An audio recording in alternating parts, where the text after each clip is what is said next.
দ্বিতীয় বিশ্বযুদ্ধের পর ইউরোপের সবচেয়ে বড় সংঘাত রাশিয়া ইউক্রেন যুদ্ধ। 2022 সালে শুরু হওয়া এ যুদ্ধে এ পর্যন্ত কয়েক লাখ মানুষ হতাহত ও 10 লাখেরও বেশি মানুষ বাস্তুচ্যুত হয়েছে।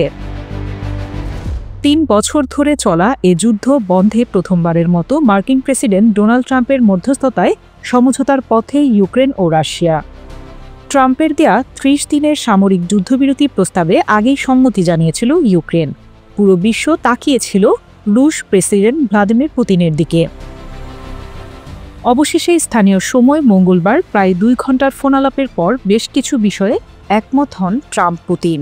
হোয়াইট হাউস ও ক্রেমলিনের বিবৃতি বলছে, ইউক্রেনের জ্বালানি অবকাঠামোতে 30 দিন হামলা বন্ধে ট্রাম্পের প্রস্তাবে রাজি হয়েছে পুতিন। তাৎক্ষণিকভাবে রুশ সামরিক বাহিনীকে এ সংক্রান্ত আদেশও দেন। কৃষ্ণ সাগরে নৌ চলাচলের নিরাপত্তা সম্পর্কিত প্রস্তাবেও ইতিবাচক সাড়া দিয়েছে রাশিয়া। বন্দি বিনিময়ও করবে রাশিয়া ও ইউক্রেন। তবে 30 দিনের যুদ্ধবিরতিতে রাজি নন পুতিন। দীর্ঘস্থায়ী ও টেকসই শান্তি চান তিনি। বেশ কিছু শর্ত বা দাবি জানান তিনি। এর মধ্যে রয়েছে ইউক্রেনকে সামরিক সহায়তা ও গোয়েন্দা তথ্য দেওয়া বন্ধ করা, রুশ অধিকৃত 4 অঞ্চল থেকে ইউক্রেনের সেনা প্রত্যাহার ও ন্যাটোতে যোগদান থেকে বিরত থাকা। ট্রাম্পের সঙ্গে কথা বলার পর পুতিন রুশ বাহিনীকে ইউক্রেনের জ্বালানি অবকাঠামোয় হামলা বন্ধের নির্দেশ দিয়েছেন। তবে তিনি আশঙ্কা প্রকাশ করেছেন, সাময়িক যুদ্ধবিরতি ইউক্রেনকে পুনরায় অস্ত্র সংগ্রহ ও সেনা সমাবেশের সুযোগ করে দিতে পারে। তিনি স্পষ্ট বলেছেন যে কোনো সমাধানের শর্ত হিসেবে ইউক্রেনের সব ধরনের সামরিক ও গোয়েন্দা সহায়তা বন্ধ করতে হবে।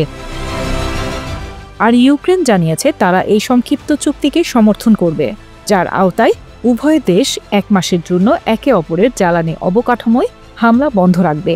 টেলিগ্রামে দেয়া এক বার্তায় জেলেনস্কি লিখেছেন, আজ পুতিন কার্যত পূর্ণ যুদ্ধবিরতির প্রস্তাব প্রত্যাখ্যান করেছেন।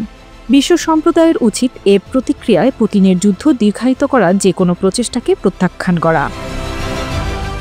বিশেষজ্ঞরা মনে করছেন এটি রাশিয়ার সময়ক্ষেপণের কৌশল হতে পারে, যাতে বড় ধরনের ছাড় না দিয়েই তারা পূর্ব ইউক্রেনে অগ্রসর হতে পারে।